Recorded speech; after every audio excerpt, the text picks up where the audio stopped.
Bismillah, alhamdulillah, wassalatu wassalamu ala rasulillahi sallallahu alayhi wa sallam. Inna alhamdulillahi nahmaduhu wa nasta'inuhu wa nastaghfiruh.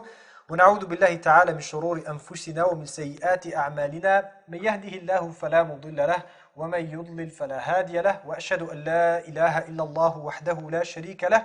وأشهد أن محمدا عبده ورسوله صلى الله عليه وسلم يا أيها الذين آمنوا اتقوا الله حق تقاته ولا تموتن إلا وأنتم مسلمون أما بعد فالسلام عليكم ورحمة الله تعالى وبركاته. Et comme vous le savez, frères et sœurs en islam, Allah subhanahu wa ta'ala nous a révélé une religion, la religion de notre cher prophète alayhi salatu wassalam, qui est venue pour nous donner des informations et des détails sur toutes choses. Et le plus que la chose est importante, le plus que Allah subhanahu wa ta'ala va nous la clarifier encore plus, comme Allah subhanahu wa ta'ala il a dit quand il a parlé dans le Coran al-Karim, tibyanan li kulli shay.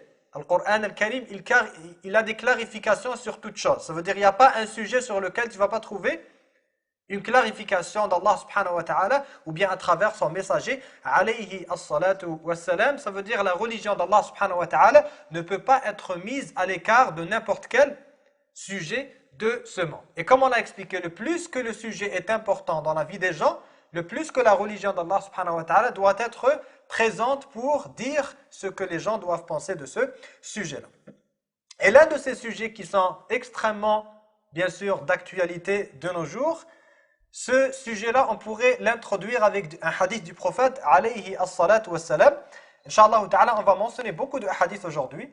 On ne va pas donner toutes les références à tous les hadiths parce que ce n'est pas notre objectif de faire un cours vraiment académique, d'entrer dans les détails, takhrij, qui a rapporté, qui a authentifié, sauf parfois, Inch'Allah. Mais soyez certains que tous les hadiths, Inch'Allah ta'ala, vont être des hadiths authentiques. Le prophète, alayhi salatu wassalam, il a dit une fois, Allahumma barik lana fi shamina wa yamanina. Une fois, le prophète, alayhi salatu wassalam, il a dit, oh Allah, donne-nous la baraka, donne-nous la bénédiction dans notre Sham ainsi que dans notre Yémen. C'est quoi Sham? Qui pourrait nous dire c'est quoi le Sham? Sham, c'est la région qu'on appelle de nos jours, bien sûr, dans le temps du prophète, alayhi salatu wassalam, il n'y avait pas exactement les mêmes frontières que de nos jours, n'est-ce pas? Donc, dans le temps du prophète, alayhi salatu wassalam, Sham, c'est la région qui couvre ce qu'on appelle de nos jours, en général, c'est la Palestine, plus la Syrie, plus le Liban, plus la Jordanie. C'est ça, Sham. Mais en général, c'est la Palestine et la Syrie. C'est ça vraiment l'essentiel de la région de Sham en quelque sorte. Donc le prophète, alayhi salatu wassalam, il a dit « Allahumma barik lana fi shamina wa yamanina » Oh Allah, donne-nous la bénédiction dans notre Sham ainsi que dans notre Yémen. Pourquoi est-ce que le prophète, alayhi salatu wassalam, a fait ce dua? Les savants, ils disent que Al-Yaman, ça s'appelle Al-Yaman, comme l'imam al-Bukhari, il dit Summiyat al-Yamanu li'annaha yaminu al-Ka'bati. Al-Yaman, bien sûr, encore une fois, dans le temps, il n'y avait pas le GPS, les cartes détaillées, etc., etc. Ils ne savaient pas c'était quoi l'Est et l'Ouest, avec quel angle de différence, etc. C'était vraiment, ils donnaient des descriptions générales. Donc, ils ont nommé Al-Yaman, ils ont appelé ça Al-Yaman parce qu'elle se trouve au Yamin de la Kaaba, ça veut dire à la droite de la Kaaba. Ils prenaient la Mecque, la Kaaba comme étant la référence du monde, comme Allah subhanahu wa ta'ala l'a appelé Ummul Qura, parce que la Kaaba et la Mecque, c'est vraiment le centre de cette terre en quelque sorte. Allah subhanahu wa ta'ala l'a appelé le village des villages, le centre de tous les villages en quelque sorte, et de toutes les villes. Donc ce qui se trouvait à droite, c'était Al-Yaman. Et ce qui se trouvait à gauche, c'était Hacham en quelque sorte. Vous voyez, pas vraiment à gauche, c'est juste que si on prend ça de façon qui est relative, ce qui est vraiment à droite de la Kaaba, ça s'appelle Al-Yaman. Donc avec la langue, les Arabes, ils ont dit Al-Yaman, c'est aussi relatif à Al-Yumn. Ils étaient très superstitieux, les Arabes. Donc ils disaient Al-Yaman, c'est relatif un peu à Al-Yumn qui est Al-Baraka. Donc ils disaient que Al-Yaman, c'était une terre qui était bénite en quelque sorte. Mais ils ont dit que Hacham, c'est relatif à Ash-Shu'm, qui est la malédiction. Ça veut dire qu'ils ont dit que c'était une terre qui était maudite en quelque sorte. Vous voyez, donc le prophète, alayhi salatu wassalam, il a voulu régler ce concept en disant Allahumma barik lana fi shamina, Allahumma barik lana fi yamanina. Il a dit, oh Allah, donne-nous la baraka dans notre Yémen, mais aussi dans notre Sham. Ça veut dire le prophète, alayhi salatu wassalam, il a fait ce dua pour que la région de Sham soit une terre qui soit bénite. Et on peut voir de ce hadith-là que ces deux régions représentent, juste par ce hadith, on pourrait juste dire ce hadith et arrêter la conférence en quelque sorte et terminer sur ce point-là et déduire de tout ça que ces deux régions, la région de Al-Yaman ainsi que la région de Sham, sont des régions qui sont très importantes pour les croyants parce que le prophète alayhi salatu wassalam, a fait du dua pour qu'elles soient des régions qui soient bénites. Et comme on le sait tous, ces deux régions de nos jours et surtout la région de Sham sont au centre de l'actualité et il y a des choses qui sont très graves et très importantes qui se passent là-bas et on ne peut pas en tant que musulman se contenter juste de regarder la télé, lire dans les journaux et prendre les faits comme des faits. On doit leur donner une dimension qui est spirituelle dans notre relation avec Allah subhanahu wa ta'ala et vous allez être surpris de l'importance que ces deux régions-là représentent pour le musulman, spécifiquement et plus précisément la région de Al-Sham. C'est pour ça qu'on va commencer par l'Yaman parce qu'il y a quelques hadiths sur l'Yaman et parce que aussi l'Yaman de nos jours, elle fait partie de l'actualité mais pas autant que Al-Sham, qui est la région de la Syrie en quelque sorte, et de la Palestine, comme on a expliqué ou bien auparavant. Le prophète, alayhi salatu wassalam, il a dit dans Sahih Muslim, « Ataakum ahlul yamani, hum alyanu quluban wa araqqu af'idatan » Il a dit, alayhi salatu wassalam, il s'est adressé une fois à ses compagnons, il a dit, « Voilà les gens de Al-Yaman qui viennent vers vous, ils ont les cœurs les plus doux. Ils ont les cœurs les plus doux. » Et après ça, il a dit, alayhi salatu wassalam, « Al-imanu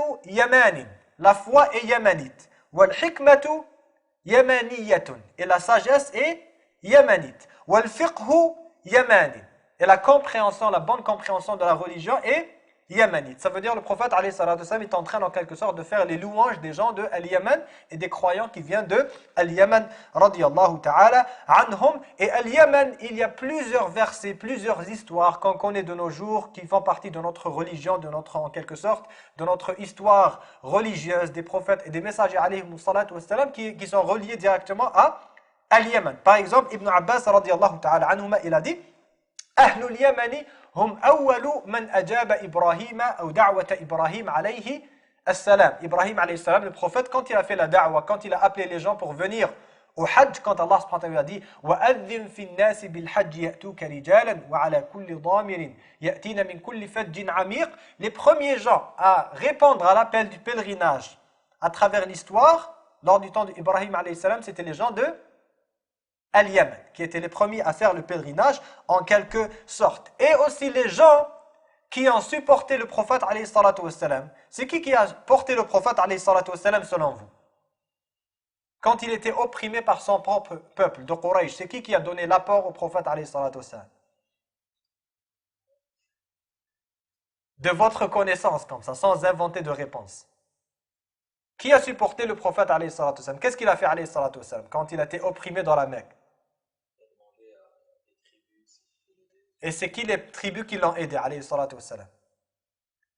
Al-Aws et Khazraj, n'est-ce pas, les deux tribus de Al-Ansar, de la Médine, n'est-ce pas? Et Al-Aws ou Al-Khazraj, historiquement, ils viennent de Al-Yaman. Ils viennent de Al-Yaman, ils se sont installés dans la Médine. Donc c'est des tribus qui sont yéménites par leur histoire et par leur descendance, radiyallahu ta'ala, anhum ajma'in. Et quand Allah subhanahu wa ta'ala, il a révélé le verset qui disait Ya ayyuhalladhina amanu, man yartadda minkum an dinihi, fasawfa ya'ti Allahu biqawmin yuhibbuhum wa yuhibbunah. Il a dit subhanahu wa ta'ala Ya ayyuhalladhina amanu, ô vous qui croyez, il s'adressait aux sahaba, si on a d'entre vous qui vont se détourner de leur religion, qui vont laisser tomber leur religion, Allah subhanahu wa ta'ala va ramener d'autres gens qui aiment Allah subhanahu wa ta'ala, que Allah subhanahu wa ta'ala les aime. Et comme dans le hadith, ces gens-là qui sont voulus en quelque sorte, qui sont mentionnés dans ce verset, Allah subhanahu wa ta'ala, il a parlé de qui? Le prophète alayhi salatu wasallam, il a dit Hum qawmu hadha, ça veut dire c'est le peuple de cette personne qui est Abu Musa al-Ash'ari radiyallahu ta'ala anhu,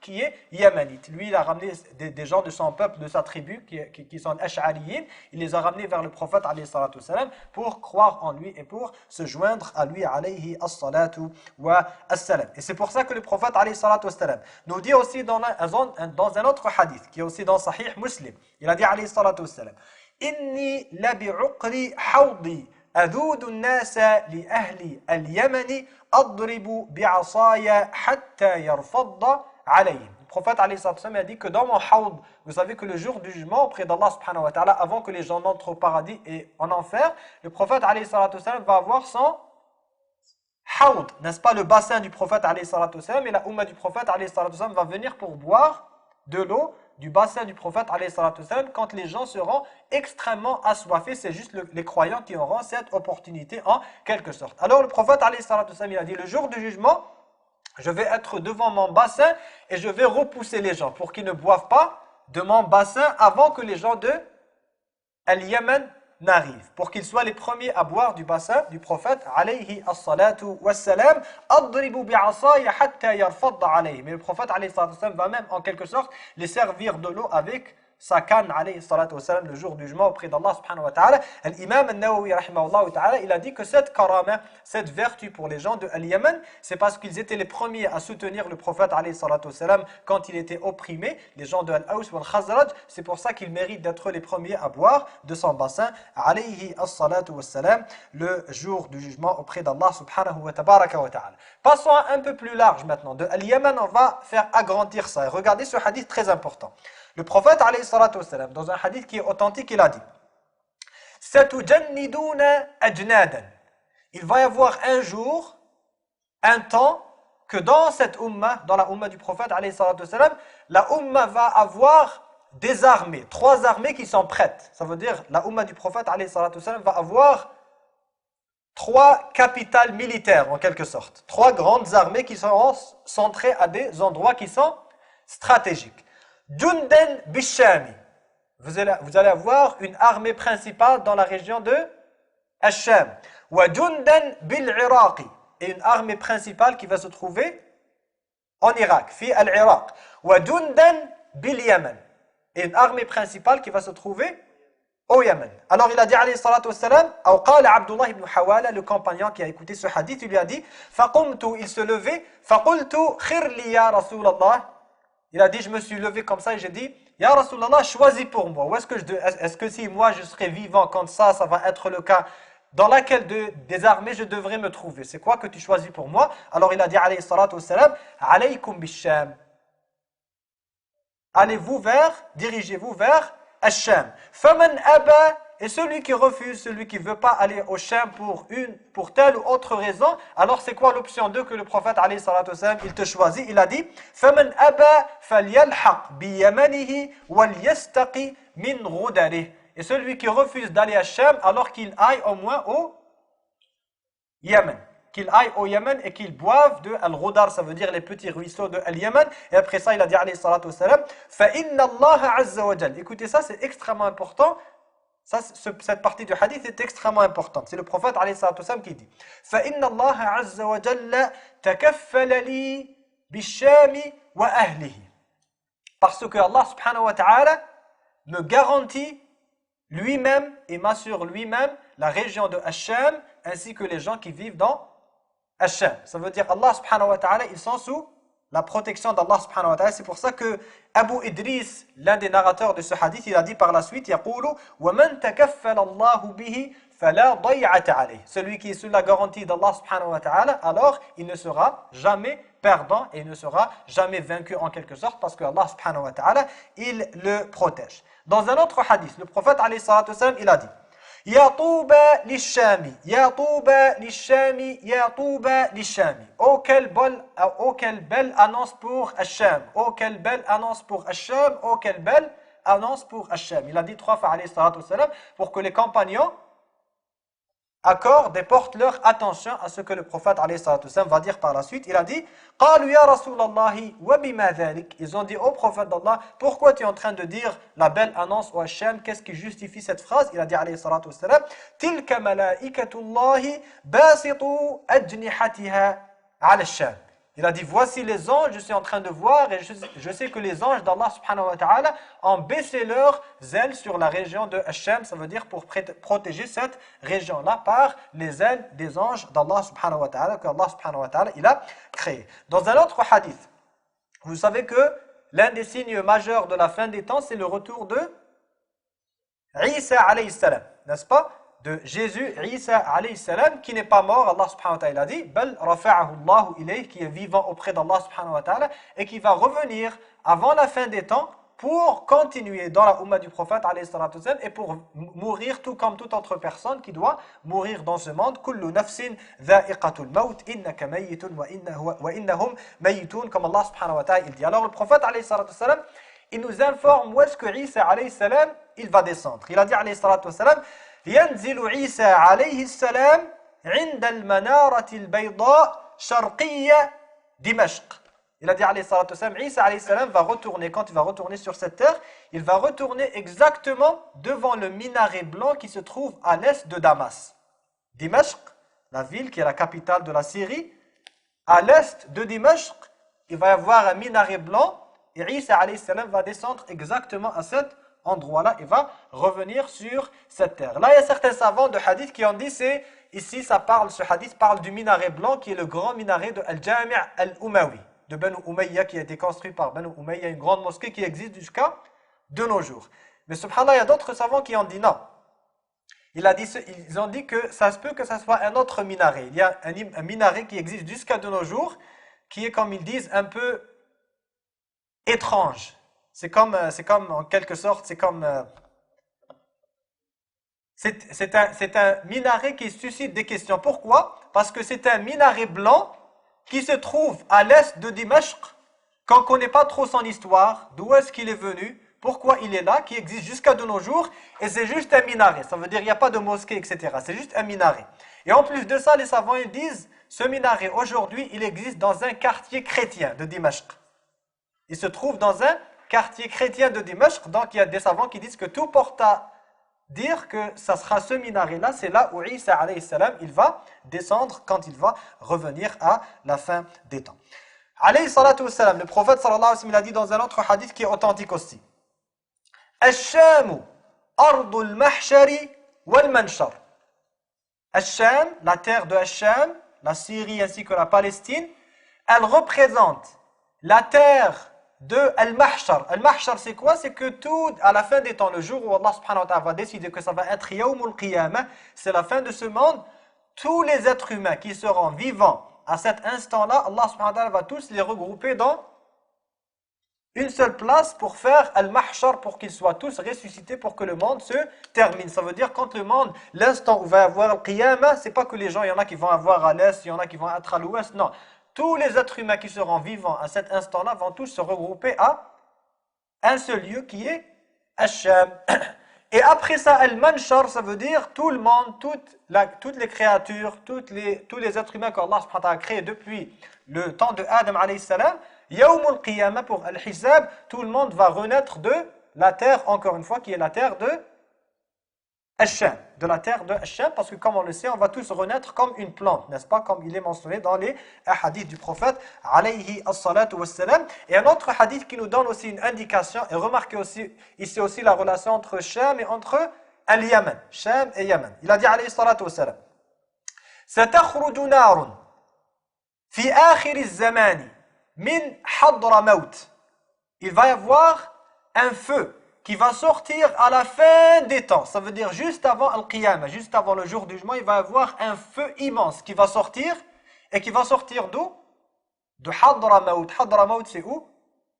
C'est au Yémen, ça se trouve au Yémen, n'est-ce pas? Hadramaut, c'est une région, c'est une ville de Al-Yémen. Il va y avoir un feu immense qui va sortir de cette région-là. Ils ont même lu, ça fait quelques jours, j'ai pas eu le temps de ramener les références, etc. Qu'il y a eu même des recherches qui ont été faites, etc. Et qui disaient que cette région-là était une région qui était volcanique à l'extrême. Ça veut dire s'il y a un volcan un jour, il va y avoir une explosion qui est immense et catastrophique. Donc de cette région de Hadramaut, il va y avoir un feu tahshurun nas.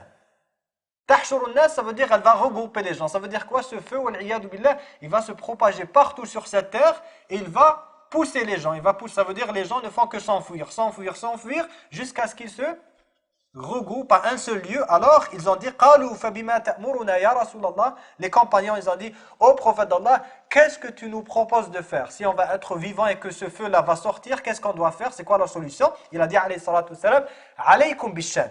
Réfugiez-vous auprès de Ash-Sham, parce que si vous allez faire partie de ces gens-là, la fin du monde va arriver et tout le monde sera regroupé à Hachem. Ça veut dire à la place de fuir à chaque fois le feu, allez directement vous réfugier à Hachem parce que le feu ne va pas entrer à l'intérieur de Hachem et les gens seront regroupés à l'intérieur. Un autre hadith authentique du prophète alayhi salatu wassalam. Il a dit alayhi salatu wassalam: Inni ra'aytu amud al-kitabi انتزع من تحت وسادتي فنظرت فإذا هو نور ساطع عمد به إلى الشام. Il a dit alayhi salatu wassalam, j'ai vu, Allah ta'ala a'lam, est-ce que c'était dans un rêve, etc. Allah ta'ala a'lam, on ne sait pas comment. Lui, il est le prophète d'Allah subhanahu wa ta'ala.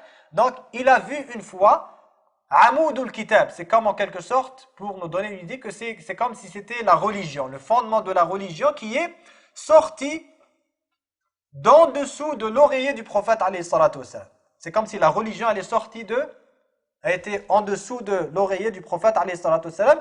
Elle est sortie et après ça elle a été représentée par un nour, ça veut dire une lumière qui est partie comme ça en l'air. فَإِذَا هُوَ نُورٌ سَاطِعٌ عُمِدَ بِهِ إِلَى Hachem, et que cette lumière-là est partie et elle s'est réfugiée auprès de Hachem. Et après ça, il a dit alayhi salatu wassalam, écoutez ça, c'est extrêmement important. Ala innal imana idha waqa'at al-fitanu bisham. Il a dit alayhi salatu wassalam, sachez que l'iman, que la foi, quand les épreuves, les grandes épreuves, les fitan vont arriver, il va se réfugier où? Il va se trouver où?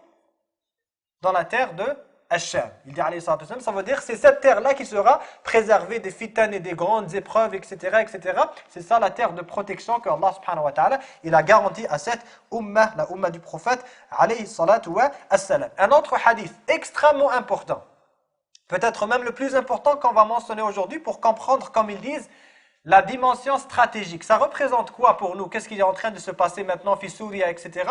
Pourquoi est-ce que le musulman, le croyant doit se soucier? Il y en a qui te disent, c'est pas mon problème, c'est pas mon pays, etc.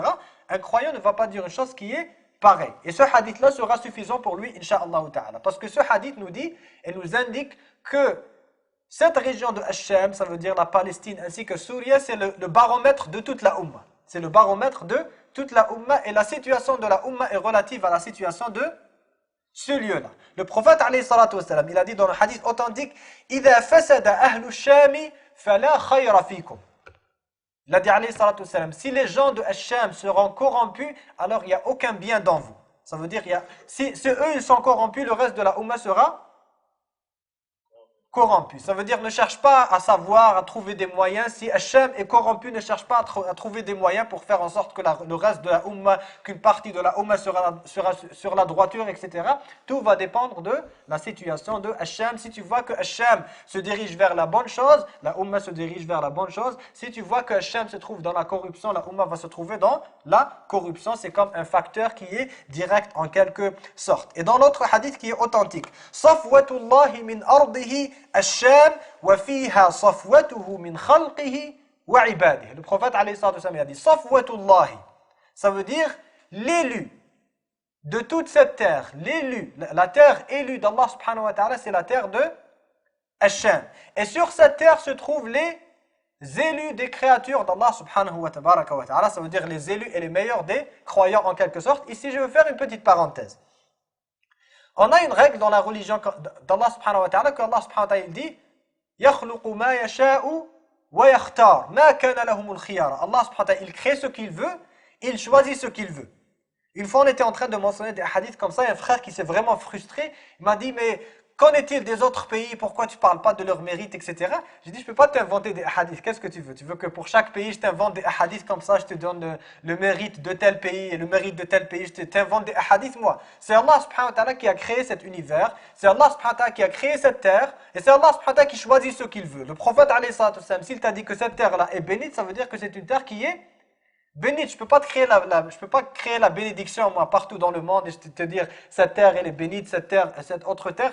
Ça ce n'est pas quand on mentionne ce genre de hadith, on n'est pas en train de prôner du fanatisme nationaliste, etc. Parce que vous savez que moi je ne viens ni de Hachem ni de Al-Yaman et je n'ai aucun intérêt matériel à défendre. Et je n'ai aucune personne de ma famille qui vient de Hachem ou bien de Al-Yaman. Je n'ai aucun associé de commerce qui vient de Hachem ou de Al-Yaman. On est tout simplement en train de mentionner les hadiths du prophète alayhi salatu wassalam. Ça veut dire, les savants ont mentionné ijma'ul ulama, à l'unanimité, que la meilleure terre sur cette terre, c'est la terre de la Mecque, après ça c'est la terre de la Médine, après ça c'est la terre de Hacham. Les hadiths sur ça sont très clairs et sont mutawatirat en quelque sorte. C'est les textes du prophète alayhi salatu wassalam, et même dans le Coran al-Karim, comme on va mentionner un peu plus tard, Inch'Allah ta'ala. Maintenant, ça n'implique pas que tous les gens de Hacham sont meilleurs que tous les gens de l'extérieur de Hacham. Ça ne veut pas dire que toute personne qui vient de la Syrie, elle est meilleure que les personnes. Non, non, ça n'a rien à voir avec ça. Tu peux avoir le pire kafir qui vit dans Hacham et le pire criminel qui, comme Bachar al-Assad, qui vit dans Hacham, et tu peux avoir quelqu'un de très pieux qui vit à l'extérieur de la région de Hacham. Mais comme ils disent overall, si tu fais la moyenne, si on avait une possibilité de calculer le iman de toute personne à travers l'histoire de tous les croyants du temps du prophète jusqu'à la fin, on va trouver que la moyenne, c'est que les gens de Hacham vont avoir le meilleur iman. Et ça, c'est l'histoire qui le prouve aussi. Regardez tous les grands ulama, la plupart des grands ulama, les fuqaha de l'islam, à chaque fois tu trouves Ad-Dimashqi, Ad-Dimashqi, Al-Maqdisi, Ad-Dimashqi, Al-Maqdisi, Ibn Taymiyyah de Hacham, Al-Nawawi de Hacham, la Syrie, n'est-ce pas? Plusieurs et plusieurs, des centaines de grands savants qui viennent tous de Hacham, parce que ça c'est une région bénite, c'est Allah subhanahu wa ta'ala qui l'a fait de la sorte, comme on l'a dit, ce n'est pas une question de on est en train de préférer tel pays à tel pays, ça n'a rien à voir avec les pays en tant que tel, on parle de la terre en tant que telle, c'est Allah subhanahu wa ta'ala qui préfère ce qu'il veut subhanahu wa ta'ala. Un autre hadith authentique, le prophète alayhi salatu wassalam, il a dit « Idha waqa'atil malahim » quand ce sera le temps de Al-Malahim. C'est quoi Al-Malahim? Est-ce que quelqu'un sait c'est quoi Al-Malahim? Al-Malahim, c'est les grandes guerres qui vont arriver à la fin des temps. Ça veut dire, à la fin des temps, juste avant Al-Qiyamah et Dajjal, etc., il va y avoir les guerres les plus dévastatrices qui ont jamais existé sur cette terre. Il y a plusieurs hadiths là-dessus. Alors le prophète, alayhi salatu wassalam, il a dit « Idha waqa'atil malahim, ba'atha Allahu min Dimashq » Et les musulmans seront impliqués dans ces guerres-là. Il a dit, alayhi salatu wassalam, Allah subhanahu wa ta'ala va envoyer ba'athan min al-mawali, une armée qui va sortir de Dimashq. Une armée qui va sortir de Dimashq, de Damas, de la Syrie. Akramul arabi farasan wa ajwaduhum silahan. Qui sont les meilleurs chevaliers des Arabes et qui ont les meilleures armes des Arabes en quelque sorte et qui ont le meilleur à offrir en quelque sorte en termes de soutien. Ça veut dire c'est la crème de l'armée des musulmans de tout le monde qui vont sortir de Hacham. Yu'ayyidullahu bihim ad-din. Allah subhanahu wa ta'ala va les utiliser pour en quelque sorte donner la victoire à sa religion subhanahu wa ta'ala. Et dans un autre hadith aussi, ça c'est très important, le prophète alayhi salatu wassalam te parle de al-malahim. Je parle de Al-Malahim encore une fois, les grandes guerres de la fin des temps. Il dit alayhi salatu wassalam, les musulmans vont se concentrer où? C'est où la capitale? C'est où la puissance des musulmans? C'est quoi le quartier général en quelque sorte de la Ummah? Il dit alayhi salatu wassalam, Fustatul muslimina yawma idin. Al-Fustat, c'est comme un campement, le grand campement en quelque sorte, des musulmans, des armées des musulmans, etc. Quand il va y avoir Al-Malahim, fi ardin yuqalu laha al-ghutatu. Va se trouver dans une terre qui s'appelle Al-Ghouta fiha madinatun yuqalu laha Dimashq. Et dans cette terre de Al-Ghouta, il y a une ville qui s'appelle Dimashq ou bien Damas. Damas, on la connaît, c'est la capitale de la Syrie. Al-Ghouta, pour ceux qui suivent, ceux et celles qui suivent l'actualité bien, ils parlent des fois de Al-Ghouta. C'est quoi Al-Ghouta? C'est la banlieue de Dimashq de nos jours. Ça s'appelle jusqu'à aujourd'hui, ça s'appelle Al-Ghouta. Et ça va être le campement des musulmans et des croyants. Et en passant, ces hadiths qu'on est en train de mentionner sont reliés bien sûr au sujet qu'on est en train de parler, l'actualité, etc. Mais aussi une petite parenthèse très importante qu'on peut faire ici. Ces hadiths, eux seuls, sont une preuve que Muhammad alayhi salatu wassalam est le prophète d'Allah subhanahu wa ta'ala. Qui pourrait nous dire pourquoi?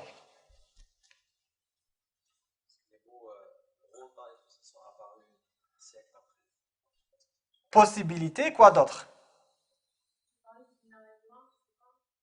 Possibilité, quoi d'autre aussi? Quelque chose encore de plus puissant, de plus percutant là. C'est comme si tu y penses vraiment, c'est suffisant pour croire que ça c'est le prophète d'Allah subhanahu wa ta'ala. Possiblement. Le prophète alayhi salatu wassalam, quand il était vivant jusqu'à sa mort alayhi salatu wassalam, Hacham n'était pas une terre musulmane. C'était une terre des Romains, vous voyez? C'était une terre qui était chrétienne, etc. Al-Fath de Hacham et de Bayt al-Maqdis, etc. C'est après la vie du prophète, alayhi salatu wassalam. Alors pourquoi est-ce que le prophète, alayhi salatu wassalam, te parle de Hacham? Ça veut dire qu'il n'est pas en train de prendre des risques. Il sait que ça va faire partie de la terre des musulmans, etc. Il n'a pas dit l'Amérique. Il aurait pu prendre, s'il voulait juste mentir aux gens, comme ça, il aurait pu leur dire les musulmans seront en Afrique ou bien en Amérique, quelque part comme ça. Non, il a dit spécifiquement Hacham. Il sait que ça va être pris, ça va être une terre, ça va devenir une terre qui est musulmane et ça va rester musulmane jusqu'à la fin des temps, alayhi salatu wassalam. Donc ça, c'est l'une des alamat an-nubuwwa, parce que ces hadiths se trouvent dans les livres depuis des siècles et des siècles, et avant Al-Fath de Hacham et de Bayt al-Maqdis et bien d'autres choses. Un autre hadith très important, regardez ça.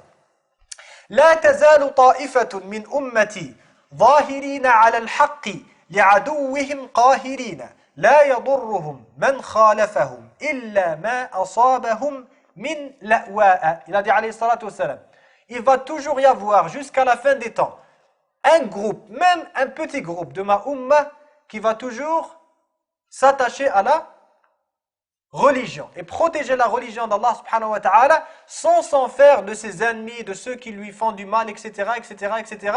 Illa ma asabahum min la'wa. Ça veut dire sauf la souffrance qui pourrait le toucher, ça veut dire la famine, la pauvreté, etc. Mais malgré tout ça, ils vont s'attacher et défendre la religion d'Allah subhanahu wa ta'ala. Fahum kal ina'i bayna al-akala. Ils vont être toujours comme al-ina, c'est comme un bol de nourriture entre plusieurs personnes qui veulent le manger. Ça veut dire même s'ils vont être une minorité entre plusieurs ennemis parfois, il a dit alayhi salatu wassalam, hatta ya'tiyahum amrullah, jusqu'à ce que la victoire d'Allah subhanahu wa ta'ala ou quelque chose du sort va leur venir. Ça veut dire ils vont s'attacher à leur religion jusqu'à la fin, ils vont protéger leur religion. Wa hum kadhalika qalu ya Rasulallah wa aynahum. Ils ont dit ya Rasulallah, où est-ce qu'ils se trouvent ces gens-là? Que les gens d'ailleurs ils appellent ça At-Ta'ifatu al-Mansura, le groupe qui est victorieux de la Ummah, qui est toujours en quelque sorte sur la puissance, etc., qui protège la religion d'Allah subhanahu wa ta'ala. Il a dit alayhi salatu wassalam, hum bi bayt al-Maqdisi wa aknafi bayt al-Maqdis. Il se trouve à Bayt al-Maqdis, ça veut dire Masjid al-Aqsa, ainsi que aknaf ou Bayt al-Maqdis, ça veut dire les alentours de al-Masjid al-Aqsa, ce qui veut dire la région de Hacham, la région de Hacham. Et ça, c'est pas juste un hadith, c'est même mentionné dans le livre d'Allah subhanahu wa ta'ala. Allah subhanahu wa ta'ala, qu'est-ce qu'il nous dit dans Surat al-Isra? Subhanalladhi asra bi'abdihi laylan min al-masjid al-harami ila al-masjid al-aqsa alladhi barakna hawlahu. Allah subhanahu wa ta'ala parle de al-masjid al-aqsa, il dit que cette mosquée-là, qui est le masjid al-aqsa, on a béni ce qu'il y a dans ses alentours. Ça veut dire que ce n'est pas juste la mosquée qui est bénite, c'est toutes les alentours, c'est toute la région de Hacham qui est bénite par le qadar d'Allah subhanahu wa ta'ala. Et Allah subhanahu wa ta'ala, quand il nous parle aussi de Ibrahim alayhi salam, le prophète Ibrahim alayhi salam, ainsi que le prophète Lut alayhi salam, qui étaient les deux en quelque sorte qui vivaient lors du même temps. Allah subhanahu wa ta'ala, il dit وَنَجَّيْنَاهُ وَلُوطًا إِلَى الْأَرْضِ الَّتِي بَارَكْنَا فِيهَا لِلْعَالَمِينَ. On lui a donné la fuite, on l'a secouru en quelque sorte, ça veut dire Ibrahim alayhi salam, ainsi que Lut alayhi salam. Allah subhanahu wa ta'ala les a secourus de leurs ennemis et il les a portés il les a fait fuir vers la terre qui a été bénite pour les univers, ça veut dire la terre de Hacham, comme c'est connu aussi dans les livres de tafsir et par al-ulama. Et en général aussi, quand on parle de Hacham, ça en passant, c'est une chose qui peut se confirmer même historiquement. Ça veut dire, si on regarde à travers l'histoire, lors des croisades, hurub al-salibiyya, lors des attaques des Mongols, ça veut dire de At-Tatar, etc., etc., les grandes catastrophes qui ont touché la Ummah du prophète, alayhi salatu wassalam, ont toutes été repoussées par les gens de Hacham, par les gens de Hacham et par les gens de ce qu'on appelle Al-Gharb, ça veut dire l'Ouest en général. L'Ouest en général, et il y a des hadiths qui nous parlent des mérites des gens de l'Ouest. Ça veut dire tout ce qui est à l'Ouest de la Mecque, la partie de la Ummah qui est à l'Ouest de la Mecque est toujours celle qui donne la victoire à la Ummah du prophète, alayhi salatu wassalam, et c'est elle en quelque sorte qui a le mérite, la responsabilité et le mérite général de défendre la Ummah du prophète, alayhi salatu wassalam, parce que le prophète, alayhi salatu wassalam, il a dit dans Sahih Muslim, La yazalu ahlul gharbi zahirina ala al-haqqi hatta taquma as-sa'atu. Les gens de l'ouest seront toujours victorieux et sur la vérité jusqu'à ce que l'heure, ça veut dire la fin des temps, va arriver. Ça veut dire ça inclut toute la région de l'ouest en quelque sorte, ce qui touche aussi un peu à, encore une fois, pas de nationalisme. Si quelqu'un va s'emporter, etc., pas de nationalisme. Je n'ai rien à voir avec un tel pays, ni avec ces gens, etc. C'est le hadith du prophète, alayhi salatu wassalam. Quand on parle de Hacham aussi, ça s'étend un peu, les mêmes mérites, la même importance, même si avec un degré qui est moindre, s'étend pour même arriver à la région de, quoi? L'Égypte. N'est-ce pas? L'Égypte. Et encore une fois, c'est prouvé historiquement. Et le prophète, alayhi salatu wassalam, il a dit, comme dans At-Tabarani, le hadith authentique qui est dans Silsila as-Sahiha, il a dit, alayhi salatu wassalam, Allah fi qibti Misr. Il a dit à ses compagnons, Allah, ça veut dire prenez soin des Coptes de l'Égypte.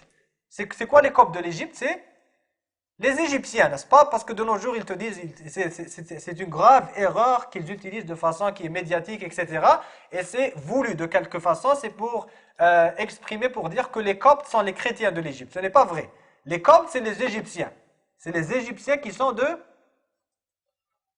par descendance des Égyptiens. C'est une race. Être un Copte, c'est une race, ce n'est pas une religion. Ça veut dire même les musulmans égyptiens qui viennent de l'Égypte, qui leur descendance est égyptienne, sont des Coptes. Mais parfois c'est voulu, c'est pour te dire indirectement que ça c'est l'islam, il est venu par les Arabes, ils ont ramené les Arabes de la Mecque, etc., etc. Non, la majorité des Coptes sont des musulmans parce que la majorité des Égyptiens sont des musulmans. Donc Al-Aqbat, c'est une race, ce n'est pas une religion. Il faut faire attention à cette distinction.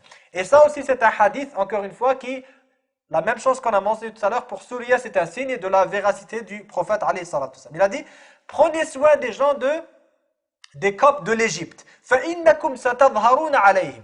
Car vous allez les vaincre.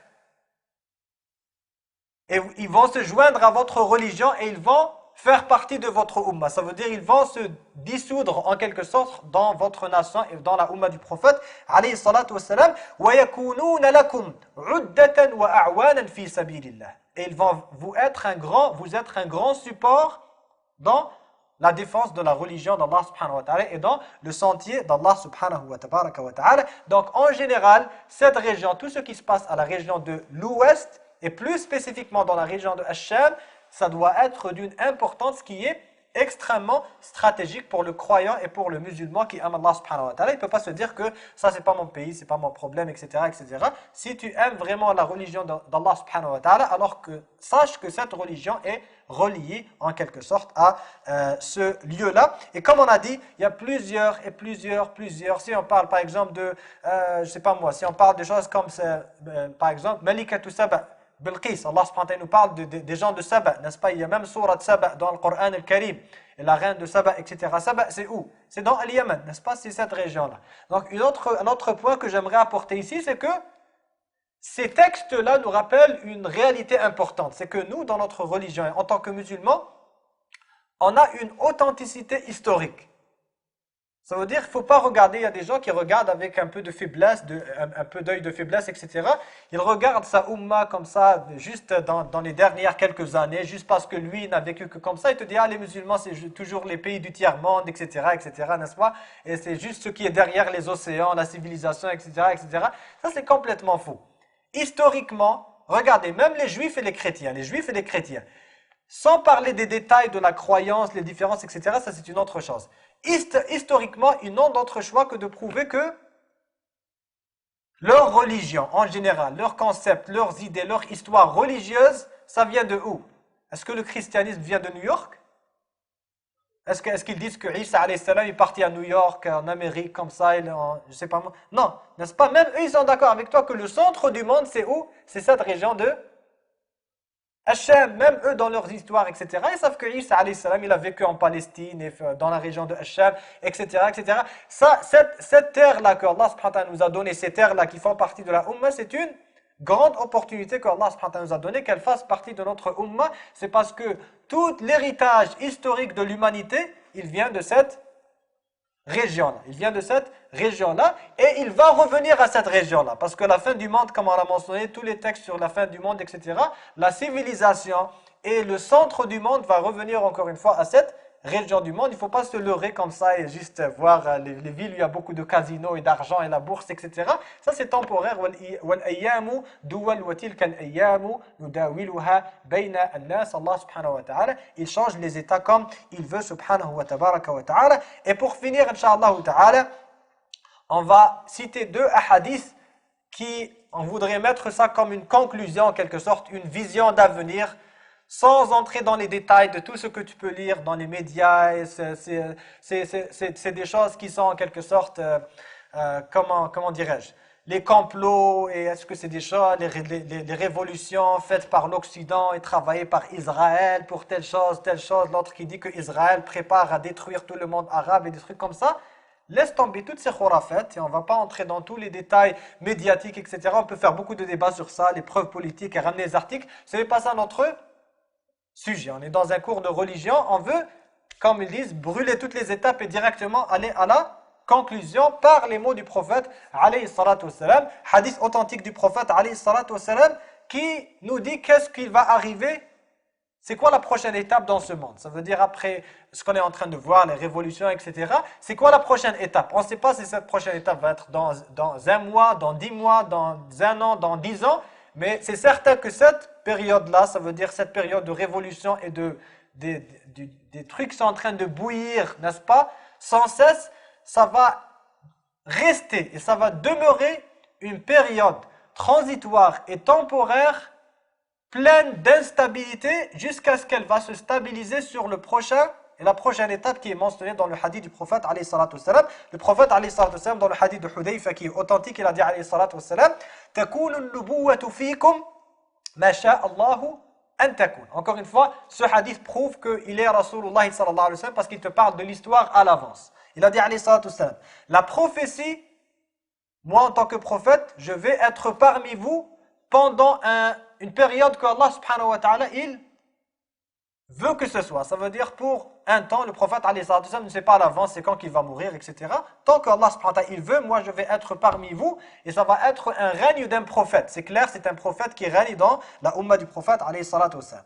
ثُمَّ يَرْفَعُهَا اللَّهُ إِذَا شَاءَ أَنْ يَرْفَعَهَا. Et par la suite, Allah subhanahu wa ta'ala va lever ce règne de prophète quand il voudra le lever. Il n'y aura plus de prophète et la Ummah ne sera plus dirigée par un prophète. Qu'est-ce qu'il va arriver par la suite? ثُمَّ تَكُونُ خِلَافَةً عَلَى مِنْهَاجِ النُّبُوَّةِ. Ce sera un règne de calife sur la voie prophétique. Ça veut dire un calife, c'est quoi? Ça veut dire un dirigeant pour toute la Ummah, mais un vrai calife. Ça veut dire il règne par la voie du prophète.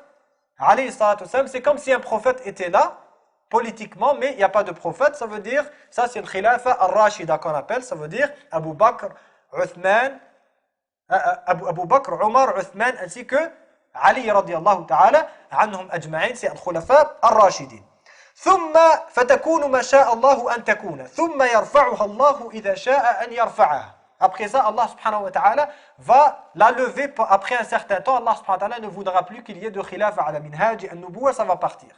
Et attention, quand on parle de ces phases de l'histoire, il ne faut pas voir un dirigeant tel, après ça, tel. Il faut voir plus grand, n'est-ce pas? Parce que Allah subhanahu wa ta'ala nous dit, même Allah subhanahu wa ta'ala dit dans le Coran al-Karim, وَإِنَّ يَوْمًا عِنْدَ رَبِّكَ كَأَلْفِ سَنَةٍ مِمَّا تَعُدُّونَ. Un jour pour Allah subhanahu wa ta'ala, c'est comme 1000 années pour vous. 1000 années pour vous, c'est un jour pour Allah subhanahu wa ta'ala. Ça veut dire qu'il ne faut pas, le prophète alayhi sallam n'est pas en train de nous parler spécifiquement, en particulier, il va y avoir tel dirigeant, après ça tel dirigeant. Il faut voir c'est quoi la tendance qui est générale, c'est cette tendance générale que tu trouves dans ce hadith. فَتَكُونُ مَا شَاءَ اللَّهُ أَن تَكُونَ ثُمَّ يَرْفَعُهَا اللَّهُ إِذَا شَاءَ أَن يَرْفَعَهَا ثُمَّ تَكُونُ مُلْكًا عَاضًا فَيَكُونُ مَا شَاءَ اللَّهُ أَن يَكُونَ ثُمَّ يَرْفَعُهَا إِذَا شَاءَ اللَّهُ أَن يَرْفَعَهَا. Après khilaf al-Rashida, ça va être quoi? Al-mulku al-'ad. Les savants de hadith, ils ont dit que al-mulku al-'ad, c'est quoi? C'est en quelque sorte un leadership par des rois. Ça va être des rois qui vont régner et ça va être des rois qui vont être injustes. Ça veut dire des rois qui vont posséder, qui va être injuste. Injuste, ça veut dire quoi? Il ne te donne pas ton droit. Ça veut dire lui, il est très riche, les gens sont pauvres, etc. Et ça, tu trouves cette tendance générale, quelques temps après la Khilafa Rashida, on a commencé à voir des rois, moulouk, n'est-ce pas? Moulouk au Tawa'if, moulouk. Il y a plusieurs rois comme ça. Chacun, il pense que la terre lui appartient, que les gens sont là pour lui, etc. Que tout lui appartient, c'est des rois. Après ça, la période du règne des rois est partie. Il dit alayhi salatu wassalam fatakunu ma sha Allahu an takun. Elle va rester pour une certaine période qu'Allah subhanahu wa ta'ala il veut. Après ça Allah subhanahu wa ta'ala va la lever. Après ça c'est quoi la quatrième phase? Il dit alayhi salatu wassalam thumma takunu mulkan jabriyatan. Après ça va être un règne qui est par la force, par al-jabr, ça veut dire al-qahr. C'est quelqu'un qui t'écrase. Ça veut dire ce qu'on appelle de nos jours la dictature. Ça veut dire ce qu'on a vécu jusqu'à, ça fait pas très longtemps. La différence entre le mulk ou l'ard et entre la dictature, c'est une grande différence, même historiquement, subhanallah. Le roi qui est injuste, c'est un roi qui est injuste. Ça veut dire quoi? Le roi injuste, il vit dans son palace comme ça. Il laisse les gens vivre avec leur dignité, sauf que lui, il se soucie pas trop de leurs problèmes. N'est-ce pas? Vous avez trouvé les rois, par exemple, certains rois, etc., de différentes périodes de l'histoire. Il a des esclaves, il a de l'argent, etc. Il vit dans l'or, l'argent et tout. Il s'en fout, les gens, ils sont pauvres. Al-Qahr, c'est une autre chose. La dictature, c'est une autre chose. C'est pas tout simplement quelqu'un qui est injuste. C'est quelqu'un qui t'écrase, qui t'enlève ta dignité en tant que être humain. Et ça, c'est encore pire que Al-Mulku Al-Ard que le prophète alayhi salatu wassalam, il a mentionné. Après ça, il a dit alayhi salatu wassalam ثُمَّ يَرْفَعُهَا اللَّهُ إِذَا شَاءَ أَنْ يَرْفَعَهَا. Après ça, Allah subhanahu wa ta'ala va la lever quand il voudra la lever. Et subhanallah, je me rappelle une fois, ça fait environ 1 an et demi, juste avant les révolutions, etc. C'était, je pense, 2 ou 3 mois. Dans un cours, dans une khutbah, c'était, je pense, après la khutbah de Eid. On parlait de ce hadith-là, on a fait juste un petit commentaire comme ça. On a dit que, sachez que tous ces tyrans, les dictateurs, etc., etc., etc., ils vont partir. Ils vont partir un jour par quelque chose qui va arriver. Allah subhanahu wa ta'ala va envoyer quelque chose qui va les faire partir. Parce que le prophète, alayhi salatu wassalam, il dit ثُمَّ يَرْفَعُهَا اللَّهُ إِذَا شَاءَ أَنْ يَرْفَعَهَا. Allah subhanahu wa ta'ala va l'enlever. Parce qu'Allah subhanahu wa ta'ala, tout arrive par le qadr d'Allah subhanahu wa ta'ala. Quand Allah subhanahu wa ta'ala, il veut qu'il y ait des tyrans, il va y avoir des tyrans. Quand Allah subhanahu wa ta'ala yu'ti al-mulka man yasha wa yanzi'u al-mulka mimman yasha, il veut qu'il n'y en ait plus, il n'y en ait plus. C'est le qadr d'Allah subhanahu wa ta'ala. Innama amruhu idha arada shay'an ay yaqula lahu kun fayakun. Subhanallah, juste après 3-4 mois après qu'on ait fait ce petit commentaire là, tout est arrivé par la suite. Ma lam yakun fil husban, ce que aucun être humain ne pouvait imaginer sur cette terre. Et après juste 1 mois, juste 1 an et demi aujourd'hui, ça fait que les révolutions ont commencer en quelque sorte. Regardez la grande différence qu'Allah subhanahu wa ta'ala il a transformé en une seule année et demie et le reste est encore à venir. Mais qu'est-ce qui va venir par la suite? Encore une fois, rappelez-vous ici que le prophète alayhi salatu wassalam, il te parle de tendance générale. Ne me parle pas, mais ouais, mais ce mois-ci, il va y avoir, il y a eu quelqu'un qui s'est fait élire et l'autre il est en dispute. Non, ça c'est pour ça que j'ai dit que soyez certains que cette période qu'on vit de nos jours, elle ne va pas se stabiliser, elle va rester instable, ça va être problème après problème après problème pour un certain temps parce qu'il n'y aura pas de phase, il n'y aura pas de tendance générale. Jusqu'à ce que ça prenne la prochaine tendance. C'est quoi la prochaine tendance? Il a dit alayhi salatu wassalam ثُمَّ تَكُونُ خِلَافَةً عَلَى مِنْهَاجِ النُّبُوَّةِ. Il a dit alayhi salatu wassalam, après ça, ça va redevenir encore une fois une khilafa sur la voie de la prophétie. Sur la voie de la prophétie, ça veut dire comme le khulafa al-Rashidin. Avant ça, Allah subhanahu wa ta'ala va regrouper la umma du prophète alayhi salatu wassalam sur un seul dirigeant qui va diriger par la justice et par la voie du prophète alayhi salatu wassalam, exactement comme si c'était Abu Bakr ou bien Omar ou bien Ali ou bien Uthman radiyallahu ta'ala anhum ajma'in. Et le hadith il est authentique et authentifié par plusieurs savants de hadith comme l'imam al-Albani, le Cheikh al-Arnaout et plusieurs autres savants, comme on a dit, il a été mentionné par l'imam Ahmed ainsi que d'autres rahimahumullah ta'ala. Et le dernier hadith, maintenant cette khilafa qui va revenir ala minhaj an-nubuwwa, ça va se trouver où? Maintenant on a la première bonne nouvelle qui est khilafatun ala minhaj an-nubuwwa. Il y a la deuxième belle nouvelle qui arrive par la suite dans un autre hadith qui est authentique aussi, le hadith qui est connu comme étant le hadith de Ibn Hawala. Ibn Hawala, l'un des sahaba radiyallahu ta'ala anhum ajma'in. Concentrez-vous bien sur ce hadith. Il dit, le prophète alayhi salatu wassalam lui a dit un jour, Ya ibn Hawala, ô Ibn Hawala, écoute, إذا رأيت الخلافة قد نزلت أرض المقدس أو الأرض المقدسة. Quand tu vas voir la khilafa qui va s'établir dans Al-Ardu Al-Muqaddasa, la terre bénite, ça veut dire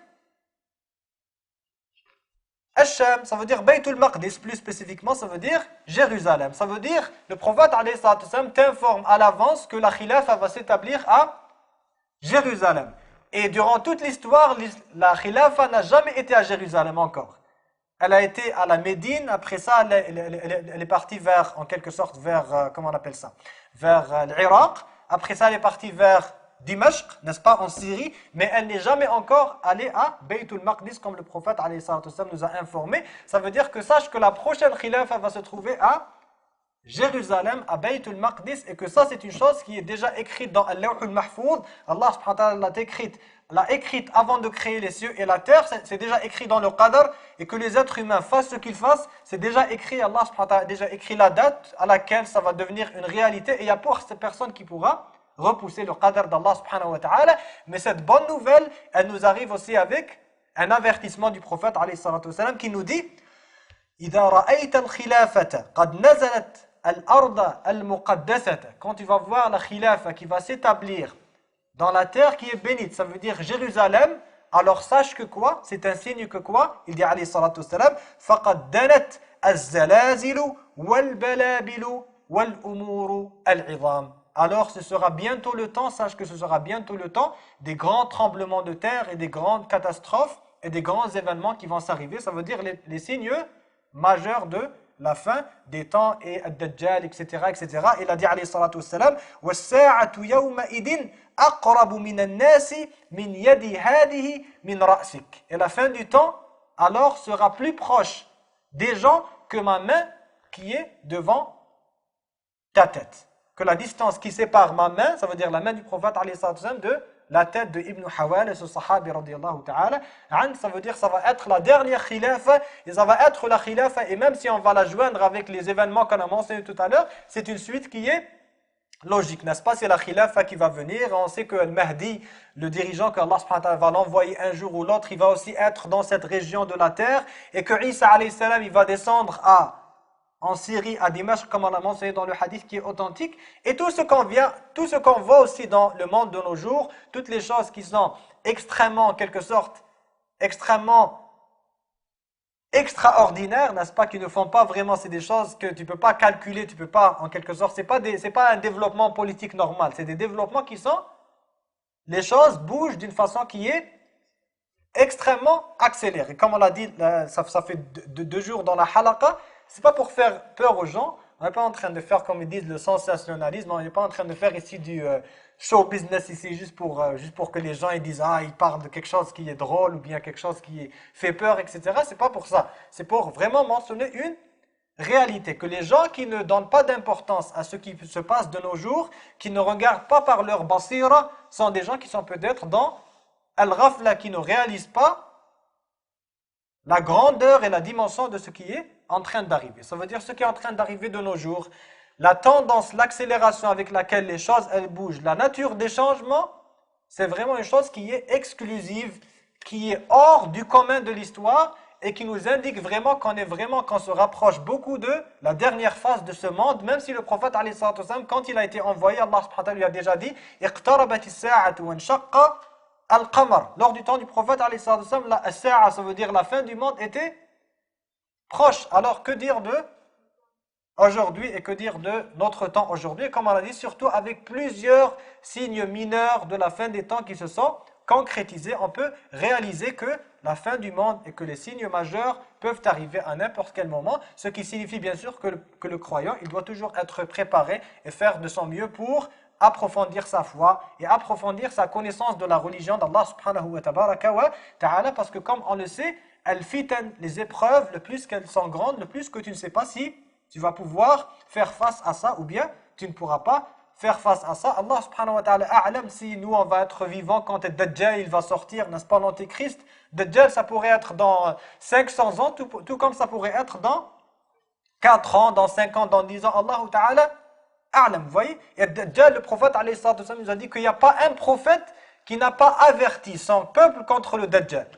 Imaginez, depuis qu'Allah subhanahu wa ta'ala il a envoyé les prophètes et les messagers, même Nuh alayhi salam, il a parlé de son peuple de Ad-Dajjal, parce qu'il avait peur que Dajjal il sorte lors de son temps, et le prophète alayhi salam nous a dit que la plus grande fitna sur cette terre est la fitna de Ad-Dajjal, de l'Antéchrist, parce qu'Allah subhanahu wa ta'ala va lui donner des pouvoirs qui sont extrêmement hors du commun. Et lui, il veut de toi que tu mécrois en Allah subhanahu wa ta'ala. Takfur. Il va marcher comme dans les hadiths. Lui, il marche et l'or, il se déplace derrière lui. La fitna de l'argent. Imaginez les gens de nos jours, comme un cheikh, une fois, il a dit. Il a dit, si vous voulez comprendre la fitna de Ad-Dajjal, et la dimension de sa fitna, regardez juste l'effet de la fitna des médias sur les gens. Les médias, c'est rien, juste une petite, comme ça, une petite propagande, une petite manipulation par des effets visuels, une musique qui vient avec soit la musique triste ou bien, n'est-ce pas? Tu peux mettre en contexte, tu peux mettre une partie de l'image ou bien mettre de l'emphase sur l'autre partie. Tu peux colorer l'image, tu peux lui donner des effets. Tu peux manipuler les gens comme tu veux tant que les gens n'ont pas la souciance et qu'ils ne sont pas très conscients et attentifs à ce que tu es en train de leur dire. Alors si avec les médias, les gens tombent dans le kufr, dans tout ce que tu peux imaginer, juste par une petite manipulation, imagine un Dajjal qui sera devant toi comme ça et il te dit, comme dans le hadith, il va tuer quelqu'un, il va trancher quelqu'un en deux et il va lui dire, il va le ramener à la vie comme ça. Allah subhanahu wa ta'ala va lui donner un tel pouvoir. Il va faire un paradis ici, il va faire un enfer, n'est-ce pas? Il va avoir un feu, Dajjal. Il va dire aux gens, entrez dans le feu. Ceux qui lui désobéissent, il va dire, entrez dans l'enfer. Alors le prophète, il t'a dit, si tu entres dans l'enfer de Dajjal, ça va être le paradis d'Allah subhanahu wa ta'ala. C'est pas vraiment un enfer, mais c'est ce que toi tu es en train de voir, c'est des flammes, ça te fait peur, etc. Ça veut dire que tu as besoin d'une foi qui est extrêmement grande. Et ça, ce n'est pas juste pour Ad-Dajjal, parce que les fitans grandissent petit à petit, et le plus qu'il y a de fitans, le plus que le croyant doit se préparer avec sa foi et avec ses bonnes actions et avec sa connaissance et en quelque sorte sa conscience de la religion d'Allah subhanahu wa ta'ala. Bien sûr, il y a beaucoup de choses à dire sur ce sujet-là, mais on ne va pas faire maintenant toute une série sur la fin des temps, etc. Notre but, bien sûr, c'était juste en quelque sorte de mettre en contexte ce qui se passe de nos jours et de lui donner la dimension spirituelle que le musulman doit avoir. Il y avait une question tout à l'heure et après ça. Non, bien sûr, ça c'est certain, qu'on soit dans l'avant-dernière phase, ça veut dire qu'on soit très proche de la dernière phase qui est de l'alamat al-kubra, ça y a aucun doute sur ça, parce que si on regarde dans les livres que les savants ils ont écrits sur l'alamat sughra, ça veut dire les signes mineurs de la fin des temps, il n'y a que très peu qui ne sont pas encore apparus, et qui peuvent apparaître à n'importe quel moment. Non? Comme par exemple, il va y avoir un nahar qui va apparaître un jour, il va y avoir une rivière qui se trouve près de Dajjal, si je me rappelle bien, qui va, ça veut dire dans la région de l'Irak, etc., qui va, en quelque sorte, soit qu'elle va sécher ou bien qu'elle va se détourner, etc., et que les gens vont découvrir d'extrêmement grandes mines d'or. Et qu'il va y avoir maqtal azim, les gens vont faire des tueries extrêmes juste à cause de cette or que les gens vont découvrir. Imaginez si les gens ils ont fait des guerres dévastatrices pour du pétrole, imaginez qu'est-ce qu'ils vont faire pour de l'or. Non. Le frère avait une question. Fadda. Avec tout ce qui se passe vraiment au Syrie, tout ça, puis je sais pas si vous faites beaucoup tout ça, nous on tourne au Syrie, tout ça, puis on a presque ici de la Palestine, tout ça. Puis il y a des gens qui disent un peu qu'on ne revient pas, s'il va venir avant le gel et tout. Non. Mais les gens qui sont au Syrie, qu'est-ce qu'on doit faire exactement? C'est quoi les clés? Je comprends tout ça, mettons, savoir ça, c'est important. Mais clairement, comment nous, qu'est-ce qu'on doit faire exactement? Parce que je sais qu'en même temps, on dit Shem, c'est une grande terre, c'est tout ça. Mais les gens en Occident, les gens qui sont ici, qu'est-ce qu'on doit faire clairement pour Que tu sois en Cham, que tu sois en Occident, en Orient, ça ne change rien auprès d'Allah subhanahu wa ta'ala. Ça veut dire, surtout comme on le sait de nos jours, comme ils disent. Et ça fait partie des fitan aussi qui confirment, et des indications qui confirment que le monde dans lequel on vit, c'est un monde qui est hors commun, c'est hors calcul en quelque sorte. Vous voyez? C'est parce que on vit dans un monde qui, comme il dit, c'est comme un seul village de nos jours. C'est comme tout ce qui se passe à l'est, à l'ouest, c'est entre-relié. Tu vois? Quelque chose peut se passer en Occident, dans quelques minutes, ça va avoir un grand impact sur l'Orient et le contraire. Ça veut dire, pour le musulman, là où il vit, indépendamment de là où il vit dans le monde, comme on l'a dit, la moindre des choses à faire, c'est de préparer avec son iman, de revenir vers Allah subhanahu wa ta'ala plus qu'on le peut, de ne pas être dans la rafla, ça veut dire les gens qui ne vivent que pour. Il y a des gens malheureusement qui jusqu'à maintenant, quand il entend le khatib du masjid parler sur la Syrie, etc., il va lui dire, tu nous parles de quoi? Parle-nous de nos problèmes à nous. Les mondes vivent, il y a des gens qui vivent dans un monde qui est extrêmement microscopique. Ça veut dire pour lui, ses seuls soucis, c'est la facture qu'il n'a pas encore payée, c'est le problème avec ses enfants, le problème avec sa femme, c'est ça son monde. Alors, une telle personne risque d'être choquée à n'importe quel moment par des choses auxquelles il ne s'attendait pas. Mais le croyant, il doit se préparer pour al-fitan. Il doit demander à Allah subhanahu wa ta'ala de lui donner al-thabat aussi, de lui donner, de le préserver de al-fitan. Le prophète alayhi salatu wassalam, nous a demandé de demander l'aide d'Allah subhanahu wa ta'ala contre mudillat al-fitan, de demander l'aide d'Allah subhanahu wa ta'ala contre les choses qui vont t'égarer du chemin d'Allah subhanahu wa ta'ala. Et bien sûr, comme on l'a dit plusieurs fois, quand on parle de la fitna dans la religion d'Allah subhanahu wa ta'ala, le grand danger de la fitna, c'est quoi? C'est de perdre ta religion, c'est ça le danger de la fitna. Le fitna, les gens ne comprennent pas, ils te disent, ah, le problème c'est que les gens se font tuer, etc. Ça c'est extrêmement grave. Mais il y a encore plus grave que ça, c'est que le fitna, elle peut te faire perdre ta foi. Et si tu n'es pas préparé psychologiquement à passer par des moments qui sont encore plus difficiles, des choses auxquelles tu ne peux pas t'attendre, et que tu demandes à l'avance le thabat d'Allah subhanahu wa ta'ala, alors peut-être il y a des événements qui pourraient sortir à n'importe quel moment qui vont te faire perdre ta foi. Tu vas te sentir perdu, tu vas dire il n'y a ni islam, ni religion, ni foi pour moi. Tout ça, ne me parle plus de ça, tu vois? C'est comme on a vu des fitna, comme une petite fitna comme ça, le prophète alayhi salatu wassalam nous a dit que le fitan yuraqiqu ba'duha ba'dan. Le plus qu'on se rapproche de la fin des temps, le plus que les épreuves chaque épreuve va réduire l'importance de celle qui était avant elle. Ça veut dire à chaque fois, le prophète alayhi salatu wassalam, il a dit, à chaque fois qu'une fitna va arriver, le croyant va dire hadihi muhlikati, hadihi hadi. À chaque fois, le croyant va dire, la fitna avant c'était rien du tout. Ah, c'est celle-là maintenant. La dernière fitna qui est passée, c'est la fitna des résultats du 11 septembre et de la guerre sur le terrorisme, etc.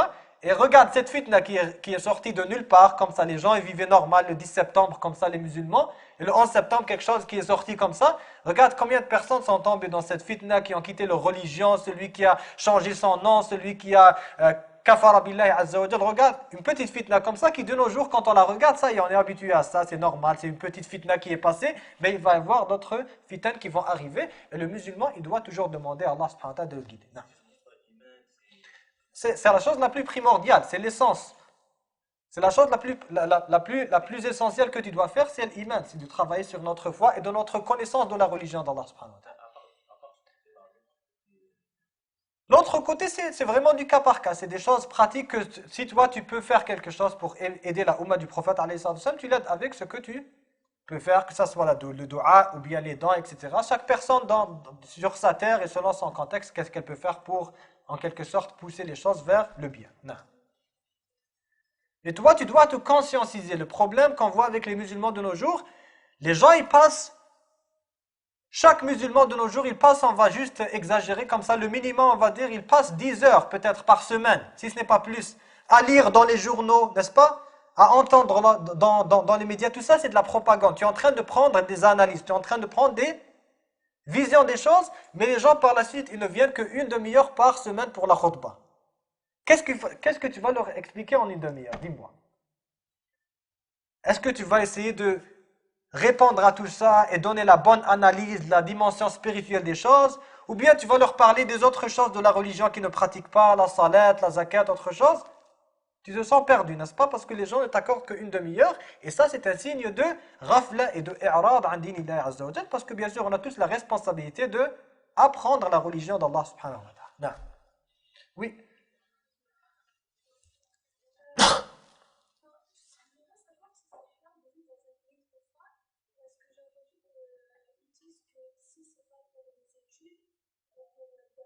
Non. Non. Non. Le prophète, alayhi salatu wassalam, il a dit à l'un de ses compagnons qui n'avait pas fait la hijra, qui vivait avec son peuple qui était des mécréants, il lui a dit « Aqimis salata wahjuri su'a waskun wa aqim fi min ardi qawmika haythu shi't » ou kama qala alayhi salatu wassalam, il a dit « Fais ta prière, établis ta prière, évite le mal et la désobéissance d'Allah subhanahu wa ta'ala et habite là où tu veux sur la terre de ton peuple. » Donc pour donner une réponse très brève, si on va voir les réponses détaillées sans prendre des fatwas comme ça faciles, parce que pour que quelqu'un donne une fatwa facile que c'est haram de vivre dans telle place, ça c'est facile, vous voyez. Mais si on va voir dans ce que les ulama, ils ont mentionné, les fuqaha, etc., une opinion plus détaillée, c'est que le musulman en général, ce n'est pas là où tu vis, ça dépend de personne à personne. Ça veut dire, tant que tu vis dans une terre sur laquelle toi, tu es capable de préserver ta propre religion, et la religion de tes enfants habite sur cette terre. À chaque fois que tu es dans une terre, qu'elle soit musulmane ou non musulmane, dans laquelle tu ne peux pas préserver ta religion, dans laquelle tu ne peux pas obéir à Allah subhanahu wa ta'ala, ni préserver la religion de tes enfants, tu dois faire la hijra fi sabilillahi azza wa jalla. Et ça, comme on l'a dit, ça dépend vraiment d'une personne à une autre. Parce que c'est pas quelqu'un qui fait la hijra de la Médine pour aller vivre, je sais pas moi, aux États-Unis, qui laisse tomber la Médine pour aller vivre aux États-Unis, et qui me dit, moi j'ai ma maison à la Médine, etc. Ce n'est pas comme quelqu'un qui va partir d'un pays dans lequel il est opprimé, il ne peut pas pratiquer sa religion, etc., vers un autre pays occidental qui lui donne plus de respect, de liberté en quelque sorte, etc. Donc c'est vraiment du cas par cas, et le croyant doit toujours être honnête avec soi-même et se demander la question, la terre dans laquelle je me trouve aujourd'hui, est-ce que je suis capable de préserver ma foi et celle de ma famille, ou bien ce n'est pas le cas. Si c'est le cas, alhamdoulilah, si ce n'est pas le cas, le musulman doit trouver une autre place dans laquelle il peut préserver sa foi. Oui. Sallallahu alayhi wa sallam. Lorsqu'il avait vu un homme qui est parti, il y a une soirée de Non. il lui a dit, on voulait à ce que l'acte de la apporte de l'eau. Non. Mais là, il a vu sur Internet, en minute, il n'y avait plus d'eau. Non.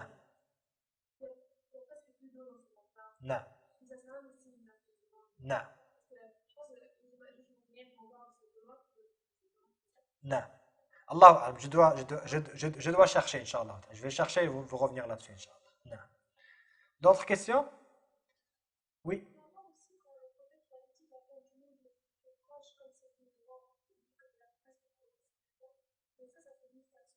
Oui.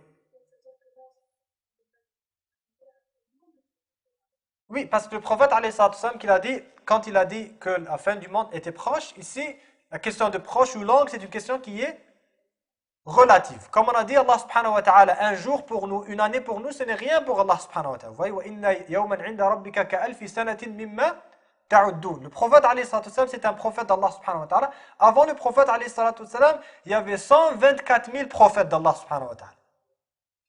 Envoyé avant le prophète alayhi salatu wassalam. Lui, c'est le sceau des prophètes, ça veut dire après lui, il n'y aura plus de prophètes, et ça va être la fin des temps. Ça veut dire 1400 ans par rapport à un temps lors duquel il y avait 124 000 prophètes, ce n'est rien du tout. Et ça se confirme, comme on a dit, le plus qu'on se rapproche de la fin des temps, comme on a dit. Il y a soit les hadiths très spécifiques qui nous indiquent les signes mineurs de la fin des temps qui se sont réalisés à une grande dimension.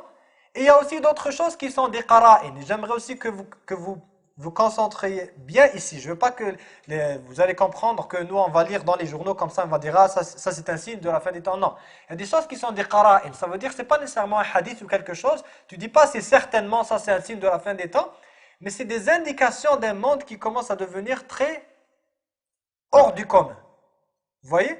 Un monde qui devient très hors du commun, qui devient extraordinaire en quelque sorte. Quand tu as maintenant les grandes puissances qui t'inventent les plus grandes technologies, etc., et que ces grandes technologies qui n'ont jamais existé, les êtres humains ont toujours vécu pendant des siècles et des siècles et des siècles avec un cheval et avec un chameau, etc., etc. Et après ça, tu as comme une période comme ça, en quelques années, l'humanité change complètement ses habitudes de faire. Et tu as des gouvernements puissants qui t'inventent des technologies, qui font des recherches, etc., et qui par la suite perdent le contrôle, même de ces moyens-là, qui deviennent sous le contrôle de toute personne. Et qu'il n'y a plus le concept de pouvoir, que tu es plus puissant que l'autre, que tu as, ça n'existe plus. Ça veut dire que les choses peuvent basculer avec un rien du tout. Vous savez, de nos jours, ils parlent, même si, encore une fois, il y a des gens qui vont dire, le frère, il est en train de ridiculiser la réalité. Non, on n'est pas en train de ridiculiser, on est en train de faire l'analyse des situations. Regardez quand les gens parlaient de l'internet et tout, on s'entend tous que les révolutions dans les pays arabes, etc. ont fonctionné par l'internet, n'est-ce pas? Ils disaient que ces gens-là, c'était le tiers-monde, ils ne savent pas la technologie, etc. C'est pas eux qui ont fait la technologie, malheureusement, dans nos jours, ils étaient éloignés de ça, mais ils ont fait le meilleur usage de cette technologie, ils lui ont donné une autre dimension, n'est-ce pas? Et quand tu vois de nos jours, Il parle des dangers, par exemple, des guerres virtuelles, des guerres sur Internet, des attaques, par exemple, des attaques entre pays, des guerres par Internet, etc. Ça peut sembler comme quelque chose qui est très comme ridicule, n'est-ce pas, très superficiel. Mais si tu vois à quel point l'humanité est rattachée à ce genre de moyens, et que vraiment, si quelque chose arrive, ça peut bouleverser complètement la façon de vivre des gens, tu vas réaliser à quel niveau ça c'est important. Quand tu sais que les centrales électriques sont contrôlées par l'Internet, les banques, l'argent, les biens des gens, les gens n'ont plus de l'or dans leur maison comme ça, ils ont de l'argent qui est sur Internet. C'est des informations virtuelles, n'est-ce pas? Il y a des gens qui sont millionnaires, il n'a aucun sou dans ses poches, il a juste une carte qui représente qu'est-ce qu'il a. Maintenant, si tout ce système-là va s'effondrer, pour telle ou autre raison, imaginez l'impact que ça va avoir sur la vie des gens. Et quand tu as maintenant des petits groupes de jeunes comme ça, comme à droite et à gauche, qui n'arrivent plus à contrôler, etc., et que ces petits groupes de jeunes commencent à attaquer, comme cette semaine, commencent à pirater le site web de la CIA. Et commencent à te pirater, comme il y a de cela 2 semaines, le groupe de pirates, là, ils ont intercepté une conversation par Internet entre des agents du FBI, entre des services secrets britanniques. Ils ont enregistré ça, ils ont mis ça sur Internet. Ça veut dire quoi? Ça veut dire que le monde se dirige vers une anarchie qui est folle. C'est comme il y a personne qui aura le contrôle. C'est comme ces technologies-là. Soit que ça va être l'anarchie qui est totale, tout le monde va perdre le contrôle, il n'y aura plus de pouvoir qui est centralisé. Soit que ces technologies-là vont tout simplement disparaître. Et si quelqu'un va nous dire tu es en train de ridiculiser, etc., on va donner un exemple très facile. Il y a de cela l'année passée ou bien il y a de cela 2 ans. On se rappelle tous que Allah subhanahu wa ta'ala, de nulle part, out of nowhere, Allah subhanahu wa ta'ala, il a envoyé un volcan quelque part en Europe, une éruption de volcan qui a complètement ruiné le trafic aérien, n'est-ce pas, sur tout un continent et toute l'économie mondiale avec des retombées. Et imaginez si Allah subhanahu wa ta'ala envoie un volcan comme ça, de la même nature, un autre événement de la même nature, à puissance 10 fois multipliée, ou bien qui va rester pendant plusieurs mois, plusieurs années. Pensez-vous que l'humanité va rester l'humanité? Non, ça va complètement changer la direction de la vie des êtres humains. Donc il faut jamais, ce qu'on essaie de dire, c'est que le musulman ne doit jamais être comme ceux qu'Allah subhanahu wa ta'ala il a décrit en disant وَرَضُوا بِالْحَيَاةِ الدُّنْيَا وَطْمَأَنُّوا بِهَا. Le musulman, c'est pas celui qui s'accroche à une réalité, il va dire ah ça existe aujourd'hui, ça va rester jusqu'à toujours. Allah subhanahu wa ta'ala, il change comme il veut, il va y avoir des choses peut-être que personne n'avait imaginé ce genre de choses qui vont arriver un jour ou l'autre. Non.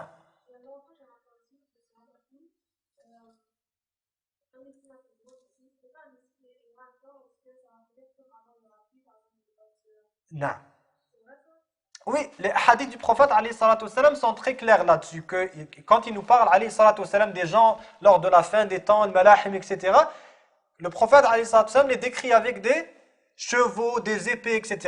Là, il y a des savants qui ont dit que ça veut dire que tout va revenir vers cette vie qui est classique, traditionnelle. Il y a d'autres savants qui ont dit non, le prophète alayhi salatu wassalam était juste en train d'exprimer à ses compagnons, radiyallahu ta'ala anhum, ce qui va exister vers la fin des temps, parce qu'eux, ils ne savent pas c'est quoi ça, les pistolets, les trucs comme ça, je sais pas moi, les chars, les avions, etc. Et les 2 options sont possibles. Les deux options d'interprétation sont possibles, wallahu a'lam. Ça se pourrait que ça continue comme ça jusqu'à la fin des temps. Et ça se pourrait que, comme le prophète, alayhi salatu wassalam, si on prend le zahir en quelque sorte, l'apparence de ces textes, que les gens vont revenir aux moyens classiques de vivre. C'est parce que, comme on l'a dit encore une fois, les gens ont tendance à oublier que toute la technologie, toute la puissance qu'on a de nos jours, c'est une accumulation de plusieurs décennies, n'est-ce pas? De recherche et d'avancement, etc., etc. Ça veut dire, si un jour, comme ils disent, collapse, si ça tombe comme ça en un seul coup, ça va prendre des décennies pour tout reconstruire. Une fois, il y avait un frère qui parlait avec un professeur de physique, je pense, à l'université, qui était son professeur vraiment comme spécialisé dans la science, etc. Vous savez, les professeurs qui sont doctorats, toujours en train de lire des livres comme ça, avec des formules et tout, il est vraiment dans la théorie, il comprend, il voit très profondément. Il a dit, il y a quelque chose de très bizarre qui se passe dans le monde de la science. Il a dit, on commence à avoir une coupure entre les théories, ça veut dire les fondements de la science, et entre les techniques qu'on a de nos jours. Ça veut dire qu'il y a plusieurs choses qui étaient des théories, des fondements que d'autres gens ont développés il y a de cela quelques décennies qu'on n'a plus aujourd'hui parce qu'on se base juste sur le fruit de ce que eux ils ont développé. Ça veut dire que de nos jours, si quelqu'un il veut faire une invention technologique, il ne va pas commencer tout du début, n'est-ce pas? Il sait que pour faire, mettons, un circuit électrique de tel et tel, il a déjà un guide qui lui dit que tu dois le faire avec telle technologie, avec tel élément. Il va tout simplement rassembler. Lui, tout ce qu'il fait, c'est qu'il innove, il essaie de faire une nouvelle façon de rassembler et il ajoute un peu d'invention. Mais s'il y a un jour une certaine coupure qui arrive entre les théories qui sont au fondement de toute la technologie qu'on a de nos jours et que la technologie disparaît, devient infonctionnelle, peut-être que les gens ne seront plus aptes à tout reconstruire dès le début. Regardez, quand on parle de la technologie, c'est quoi? Les gens ont tendance à oublier que la technologie, elle est alimentée par quelque chose. Elle est alimentée par quoi? Qui pourrait nous dire c'est quoi qui alimente la technologie? Première chose, c'est l'énergie. C'est pas l'énergie, ça veut dire électricité, pétrole, etc., etc. Si un jour, ce genre de choses-là ne vont pas être abordables pour telle ou telle autre raison, pour des guerres, des conflits entre les gens qui ne vont pas vouloir se partager en quelque sorte les ressources d'énergie, etc., etc., toute cette énergie sera... Est-ce que si les gens, demain, s'il va y avoir mettons, pour 1 mois ou 2 mois, il n'y aura plus de pétrole, il n'y a plus d'essence, est-ce que les voitures vont servir à quelque chose? Non, les gens vont mettre leur voiture et ils vont marcher, chercher des chevaux, etc., etc. Ça marche aussi et c'est alimenté aussi par l'argent. Et les gens ont tendance, encore une fois, à ne pas regarder cette dimension-là. Pour que la recherche technologique avance, pour que les gens innovent, etc., il faut qu'il y ait une bonne économie. S'il y arrive, si un jour Allah subhanahu wa ta'ala veut que toutes les économies de ce monde, de toutes les grandes civilisations, les grands pays, etc., ça va être une catastrophe économique à l'échelle, une crise économique extrêmement majeure, à l'échelle du monde. Il n'y aura ni innovation, ni recherche, ni nouvelles compagnies, ni ça, ni ça, ni ça. Et les gens vont se diriger vers l'épargne, vers le minimum, etc. Ils vont revenir vers le nécessaire. Ça veut dire ça va être la nourriture et le logement, etc., etc. Ils vont commencer à se détacher de tout ce qui était superflu, etc. Comme j'ai dit, tout ça, ce n'est pas en train d'entrer en train de faire du talk show ou bien de parler des choses comme ça ridicules, superficielles. On donne juste des exemples pour celui qui pourrait imaginer que nous, quand on parle des signes de la fin des temps, du changement dans le monde, etc., que c'est des choses qui ne peuvent pas arriver, qu'on vit dans des rêves, etc. Non, on est en train d'expliquer que c'est des choses, il y a des facteurs que nous on connaît et d'autres que Allah subhanahu wa ta'ala connaît, que nous on ne connaît pas, qui peuvent faire toute une différence dans ce monde. Qu'Allah subhanahu wa ta'ala nous préserve tous de al-fitan et qu'Allah subhanahu wa ta'ala assiste nos frères et nos sœurs partout dans le monde et plus spécifiquement fait Souria bi'idnillahi ta'ala. Jazakumullahu khayran, subhanakallahumma wa bihamdik, ashhadu an la ilaha illa anta, astaghfiruka wa atubu ilayk.